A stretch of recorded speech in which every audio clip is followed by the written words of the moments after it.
বার্ষিক পূজা উদযাপন পরিষদ এই সপ্তমবারের মতো পূজা উদযাপন করেছে। আপনারা অবগত আছেন আমাদের রাজশাহী যে আপনারা যে সহযোগিতা করছেন এই জন্য আমরা খুবই আবেগ আপ্লুত এবং আপনারা এই যে সহযোগিতার হাত এবছর বাড়িয়ে দিয়েছেন, ভবিষ্যতেও আমাদের প্রয়োজনে আমাদের দুঃখে দুর্দশায় তারা পাশে থাকবেন সেরকম আপনার একটা আশাবাদ দল পক্ষ থেকে আমরা এখানে পরিদর্শনে এসেছি। সনাতন ধর্ম আপনাদের ভালো মন্দ জানা ও বোঝা ও তাদের সুখ দুঃখকে শেয়ার করে নেওয়া ও আনন্দকে শেয়ার করে নেওয়া।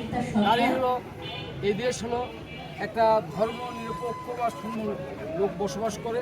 এখানেতে এক মুসলমান, সনাতন জাতি, খ্রিস্টান জাতি, ইহুদি জাতি, তার সঙ্গে বৌদ্ধ জাতি, তার সঙ্গে আরও জাতি আছে। সবাই আমরা এক মিলেমিশে দেশে থাকি একসঙ্গে।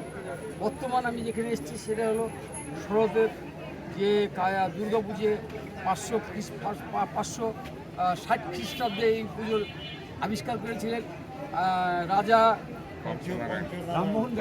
পঞ্চনারায়ণ। উনি আবিষ্কার করেছিলেন এই মানুষের আনন্দের জন্য, এই ধর্মকে ওরা প্রতিষ্ঠিত করে রেখেছিলেন। সেটাই এদেশের সনাতন জাতিরা, বাংলাদেশের এই দেশের সনাতন বাংলারা এই পুজোকে, উৎসবকে সুন্দরভাবে তারা পালিত করে। তার সঙ্গে আমরা আমাদের যে বাংলাদেশের মুসলমান প্রাণের ভাইজোরা আছে তারা চায় এদেশে কখনো কাউরের সঙ্গে সনাতন ধর্মচা ও ভালোবাসা, এদেশে আমরা একসঙ্গে বসবাস করতে পারি, একসঙ্গে থাকতে পারি। একই সঙ্গে এদেশে আপনারা সকলভাবে আপনারা সকল প্রোগ্রাম করবেন, সফলভাবে আপনাদের সহযোগিতা আমরা সবসময় আপনাদের পাশে দাঁড়াবো, আছি, আগেও আছি।